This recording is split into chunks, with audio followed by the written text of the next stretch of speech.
Hello everyone, আমি Debapriya. Welcome back to my YouTube channel. আমার চ্যানেলের মোস্ট আস্কড কোয়েশ্চেন হলো যে আমি কি জব করি। তো এই কোয়েশ্চেনটার অ্যান্সার কোয়েশ্চেনটা আমি লাস্ট 1.5 বছর ধরে পেয়ে যাচ্ছি আমার কমেন্ট সেকশনে। বাট প্রত্যেকবারই আমি এই কমেন্টটাকে অ্যাভয়েড করেছি। তার পেছনে একটা কারণ রয়েছে। আজকের টাইটেল দেখে তোমরা নিশ্চয়ই বুঝতে পারছো যে আমি নার্সিং করতে করতে আমি ছেড়ে দিয়ে আমি জব জয়েন করি। তো ওই মোমেন্টে দাঁড়িয়ে আমার মনে হয়েছিল যে আমি যে ডিসিশনটা নিয়েছি সেটা যতক্ষণ না আমি রিয়েলাইজ করতে পারছি ঠিক ডিসিশন বা ভুল ডিসিশন যাই হোক না কেন, আমি তোমাদের সামনে সেটা বলে যারা নার্সিং করতে চাও, যারা নার্সিংটাকে নিজেদের প্রফেশন হিসেবে বেছে নিতে চাও, সেই পথে আর কি আমি বাধা হতে চাইনি। আমি নিজে একটা ডিসিশন নিয়েছি, আমার ডিসিশন যাতে তোমাদেরকে ইনফ্লুয়েন্স না করে, আমার ডিসিশনের দ্বারা ইনফ্লুয়েন্স হয়ে যাতে তোমরাও নার্সিং করতে চাইছো অথচ ভাবছো যে আমি ছেড়ে দিয়েছি জন্য হয়তো তোমরা করবে না, সেই জিনিসটা যাতে না হয়। সাধারণত কী হয়, আমরা যখন কাউকে ফলো করি বা কাউকে দেখি তখন তাদের একটা এফেক্ট আমাদের উপরে পড়ে। তো আমি যে ডিসিশনটা নিয়েছিলাম সেটা কতটা আদতেও ঠিক না ভুল সেইটা না বোঝা পর্যন্ত আমি চাইনি যে কোনোভাবেই আমি তোমাদের সামনে সেটাকে বড়াই করে বলি যে আমি ছেড়ে দিয়েছি। ছেড়ে দিয়ে আমি কি করছি না করছি সমস্তটাই আমি আজকে শেয়ার করব তোমাদের সাথে। তো এটাই আমার কারণ ছিল এতদিন এই কোয়েশ্চেনটার অ্যান্সার না দেওয়ার। তবে এখন আমার মনে হয় যে এই মুহূর্তে দাঁড়িয়ে 2025-এ দাঁড়িয়ে আমার এই উত্তরটা তোমাদেরকে দেওয়া দরকার যে আমি ছেড়েছি নার্সিং, ছেড়ে আমি একটা জবে জয়েন করেছি। আর কি জব না যাও সমস্ত বৃত্তান্তই আজকে আমি তোমাদের সাথে শেয়ার করব। 2021 সালে আমি জেনপাস ইউজি পরীক্ষাটা দিয়েছিলাম, তার সাথে এএনএম জিএনএম পরীক্ষাটাও দিয়েছিলাম। এই চ্যানেলে আমি তখন থেকেই ANM GNM related, জেনপাস Yuji related videos upload করা শুরু করি। 2021-এ আমার এএনএমে 19 র্যাঙ্ক হয়েছিল, জেনারেল মেরিট র্যাঙ্ক যেটা সেটা 19 ছিল।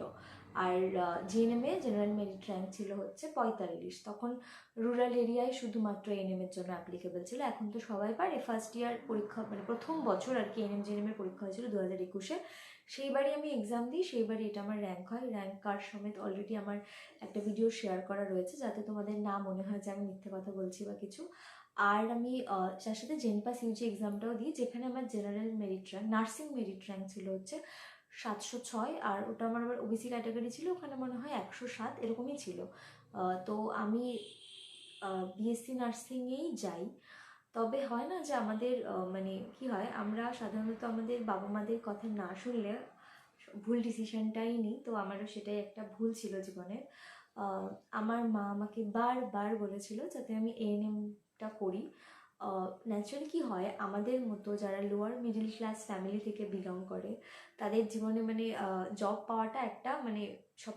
বাট আমার মা আমাকে হাজারবার বলেছিল যে এএনএম কর, এএনএম কর, এএনএম কর, এএনএমে এত ভালো র্যাঙ্ক আছে। ওটা ওয়েস্ট বেঙ্গলের মধ্যে 19 র্যাঙ্ক ছিল আমার, এটা কোনো ক্যাটাগরি র্যাঙ্ক না, এটা জিএমআরই ছিল। এএনএমের ক্ষেত্রে 19 ছিল। তো সেই সময় আমাকে আমার মা পই পই করে বলে যে তুই এএনএম কর, 2 বছর পরে চাকরি পেয়ে যাবি। বাট ওই সময় কি হয়, আমার মনে হয় যে না, আমার মনে হয় বিএসসি নার্সিংটা করাটাই ভালো হবে, 4টা বছর খেটে নেবো, তারপরে তো যাই হোক বাবা মার কথা না শুনলে যেটা হয় আর কি। তো আমি তখন বিএসসি নার্সিংয়ে জয়েন করি। আমার সত্যি কথা বলতে প্র্যাকটিক্যাল নিয়ে কোনো সমস্যা ছিল না, থিওরি নিয়ে কোনো সমস্যা ছিল না। থিওরিতে আমার মার্কস খুব যথেষ্ট ভালো ছিল। এমন না যে পারছি না পড়াশুনো সেজন্য ছেড়েছি, একদমই সেটা না। আমি এএনএম জিএনএমের জন্য কোচিং করাতাম, তার সাথে সাথে আমি নিজের পড়াশুনোটাও কিন্তু আমি যথেষ্ট ঠিকঠাকই মেনটেন করেছি। আমার মার্কশিটসও আছে, পরীক্ষা দিয়েছি আমি। তো আমার মার্কসের দিক থেকে কিন্তু কোনোভাবেই এমন ছিল না যে আমি পড়াশুনো পারছিলাম না জন্য আমি বা থিওরি বা প্র্যাকটিক্যাল কিছুর জন্য ছেড়ে এসেছি, সেটা নয়। আমি 2021-এ আমি এখন যে জবটা করছি সেটা হচ্ছে গ্রামীণ ডাকসেবক বিপিএম পোস্টে রয়েছি, আমি ব্রাঞ্চ পোস্ট মাস্টার পোস্টে রয়েছি। ইনিশিয়ালি বিএসসি নার্সিং ছেড়ে এসে এই জবটা জয়েন করাটাও আমার কাছে একটা বিশাল বড় চ্যালেঞ্জ ছিল। অ্যাকসেপ্ট করা এই ফ্যাক্টটা, ওখানে একটা হস্টেল এনভায়রনমেন্টে থাকা, আমি 4-5 মাস তো নিজেও আমি দোমনায় ছিলাম যে আমি কি আবার ফিরে যাব। আমি ফিরে যাওয়ার চান্স ছিল, কারণ কোর্স কমপ্লিট করার জন্য আমাদেরকে টাইম দেওয়া হয়। তো কি ফিরে যাব, মানে আমি এই যে একটা হয় না, মানে আমি ডিলিমার মধ্যে ছিলাম, আমার মনে অনেক ডিলিমা ছিল যে আমি ঠিক করলাম তো, আমি মানে আসছি যে চলে আসি, তাও আমার মনে হচ্ছে যে আমি কি ঠিক করছি, মানে আমি আই ওয়াজ লিটারালি মানে কনফিউজড এই ব্যাপারটা নিয়ে। তো আমি কেন এই ডিসিশনটা নিয়েছিলাম সেটাও আমি তোমাদের কে বলবো। বাট আমি এখন ইন্ডিয়া পোস্টে বিপিএমএ করছি। আমার 2017 সালে আমি মাধ্যমিক দিয়েছি এবং আমার মার্কস ছিল 680, 700-তে 680, 97.14% হয়, মানে তো খেটে আমি মাধ্যমিক দিয়েছি, পড়েছি, 680 পেয়েছি। তো পেয়ে আমি এই জবটা সেই কারণে পেয়েছি, মানে ফ্রিতে ফ্রিতে আমাকে কেউ দিয়ে যায়নি। আর এই হচ্ছে ব্যাপার। তো আমার তার আগেও দুবার হয়েছিল জিডিএসে, এবিপিএম পোস্টে হয়েছিল, অ্যাসিস্ট্যান্ট ব্রাঞ্চ পোস্টমাস্টার পোস্টে হয়েছিল। আমার অতটা তখন নলেজ ছিল না, মানে আমার মাই ফর্ম ফিল আপ করে দিয়েছিল, আমি অতটা জানতাম না যে এই যে হয়। আমি দুবার ছেড়েছি, মানে দুবার করিনি, তখন আমি ওখানে ছিলাম, নার্সিং করছিলাম। কিন্তু ওখানে মানে থাকতে যখন আমি পড়ি, তখন আমার মাথায় অনেক কিছু, মানে পড়াশুনো নিয়ে আমার কোনো সমস্যা ছিল না, আমি আবারও বলছি। কিন্তু আমার মনে হচ্ছিল যে আমি যে এই যে ইউটিউব ভিডিওস করি বা আমার ওপরের জন্য, মানে আমি কোনো রকম রেস্ট্রিকশানে নিজেকে, আমি অত ডিটেলসে কিছু বলতে চাই না, বাট আমি একটু ফ্রি এনভায়রনমেন্টে থাকতে ভালোবাসি। আর তবে আমি সেই সময় যে ডিসিশনটা নিয়েছিলাম পুরোপুরি যে ঠিকভাবে নিয়েছি তাও না। আমি প্রচণ্ড হোমসিক ছিলাম, প্লাস হচ্ছে আমার ওখানে মনে হচ্ছিল আমি আমার যেরকম পরিবেশ আমার প্রয়োজন হয় সেরকম পরিবেশটা মানে কোথাও গিয়ে আমি পাচ্ছিলাম না। তারপরে আমার বাবা অসুস্থও ছিল। আমার বাবা এখন এই মুহূর্তে আমাদের মধ্যে আর নেই, উনি 2025-এর 9th ফেব্রুয়ারি মারা গেছেন। আমার তো এখন মনে হয় যে আমার ছেড়ে এসে এই যে সময়টা আমি আমার বাবা মার সাথে থেকেছি, মানে আমার বাবাকে যে পেয়েছি শেষ সময়টুকু, এটা আমার একটা খুব ভালো ডিসিশন আমার মনে হয়। আমি যখন অফিসে জয়েন করি আমার বাবার সাথে আমি রেগুলার অফিস যেতাম। তো বাবা যে খুব অসুস্থ ছিল তা না, কিন্তু 2017 সাল থেকে আমার বাবা অসুস্থ, আমি মাধ্যমিক পরীক্ষাও দিই, তারপর থেকে আমার বাবা অসুস্থ। আর আমার মা একটা ছোট চাকরি করে, তো ফাইন্যান্সিয়ালিও আমাকে আমার মা বাবার পাশে দাঁড়াতে হতো, নিজের পাশে দাঁড়াতে হতো, নিজেকে একটা মানে এখনও যদি আমি নার্সিং করতাম এবছর গিয়ে আমার কমপ্লিট হতো, এখন যারা আমাদের ব্যাচ ছিল তারা এবার কমপ্লিট করবে।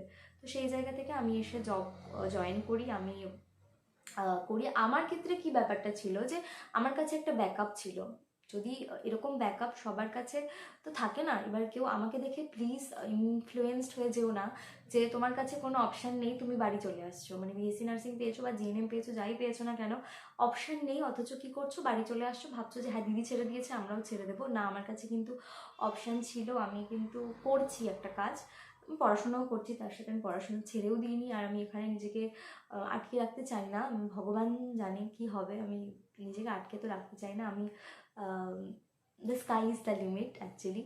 তো আমার অনেক নিজেকে নিয়ে অনেক আশা রয়েছে যেগুলোকে আমি পূরণ করতে চাই। আর তার সাথে সাথে আমি মানে নিজেও একটা মানে যে অ্যামাউন্টটা পাই আমি, সেটা আমার সবার মধ্যে একটা মিসকনসেপ্ট আছে যে খুব কম টাকা। আমার মনে হয় যে একটা মেয়ে, আমার 24 ইয়ার্স এজ, 24 ইয়ার্স এজের একটা মেয়ে, সেই অ্যাডভান্টেজগুলো আমি পেয়েছি। আর আমি নিজে অনেকটা ফ্রি টাইম পাই নিজের জন্য, আমি পড়াই, ইউটিউবে কোচিং করাই, আমি 9-10-এর ব্যাচও পড়াই, 9-10 যারা বালুরঘাটে রয়েছে, অফলাইনে যারা পড়তে চাইছো 2026-এর জন্য আমি পড়াচ্ছি আর কি, তো মানে পড়াবো আর কি। তো তোমরা যারা যারা জয়েন মানে পড়তে চাও আমার কাছে তারা বলতে পারো, ব্যাচ করে পড়তে চাইলে আমাকে অবশ্যই তোমরা কন্ট্যাক্ট করতে পারো। আমি ডিসক্রিপশন বক্সে আমার যে হোয়াটসঅ্যাপ নাম্বার সেটাও দিয়ে দিচ্ছি। মানে আমি অনেকটা সময় নিজের জন্য বের করতে পারি, নিজে পড়াশোনা করতে পারি, পড়াতে পারি, আমার যে ক্রিয়েটিভিটিটা সেটাকে আমি এক্সপ্লোর করতে পারি। নার্সিং একটা ভীষণ ভালো প্রফেশন। আমার নিজেরও যে ব্যক্তিগতভাবে নার্সিংয়ের প্রতি কোনো মানে খারাপ লাগা আছে সেটা নয়, তবে আমার একটা সুযোগ ছিল, আমার মনে হয়েছে ওই এনভায়রনমেন্টটা থেকে বেরিয়ে এসে আমি নিজেকে আরেকটু বেটার একটা লাইফ দিতে পারি। আমি ওই যে আর্ন করার যে সুযোগটা আমি পেয়েছিলাম সেটাকে আমি ছাড়তে চাইনি। আমি নিজেরটা চিরকালই স্বাবলম্বী, আমি নিজে রোজগার করতে চাই। বাবা তো এখন নেই, যাই হোক, মানে আমি কখনোই কারোর উপর লোড দিতে চাইনি, আমি নিজের মতো থাকতে ভালোবাসি। আর আমার মনে হয়েছিল যে আমি যদি এসে জয়েন করি জিডিএসে, তাহলে আমার মানে জিডিএসটা ভালো একটা মানে অপরচুনিটি, অবশ্যই সবার তো হবে না, প্রচুর প্রচুর মার্কস সবাই এখন পায়, তো ওটাই বলছি আর কি। যদি কোনো সুযোগ থাকে, এরকম অপরচুনিটি থাকে, সেক্ষেত্রে নার্সিং ছেড়ে আসাটা একটা ওয়াইজ ডিসিশন হতে পারে।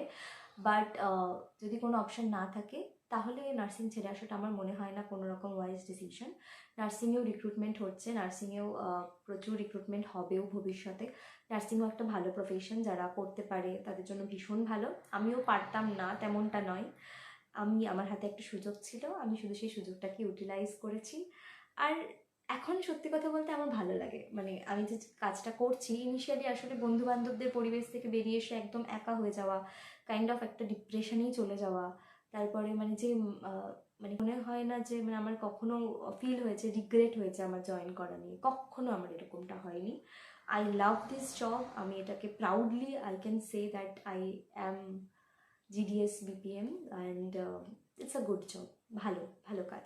সব থেকে বড় কথা, এখানে প্রমোশনের একটা অপরচুনিটি রয়েছে, আমার চোখেই দেখলাম দাদা দিদিদের প্রমোশন হতে।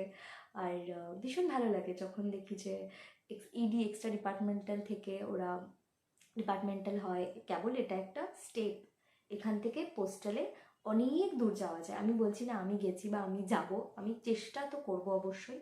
আমি এটাই বলছি যে স্কোপ রয়েছে অনেক ভালো, মানে খারাপ না যে ওই যে পোস্ট অফিসে না ওটা তো ভালো না, ওটা কি গ্রামীণ ডাক সেবক কি মাধ্যমিক দিয়ে হয়ে যায়। It's a very good opportunity. আমি নিজেও কনফিউজ ছিলাম, আমি কিছু জানতাম না।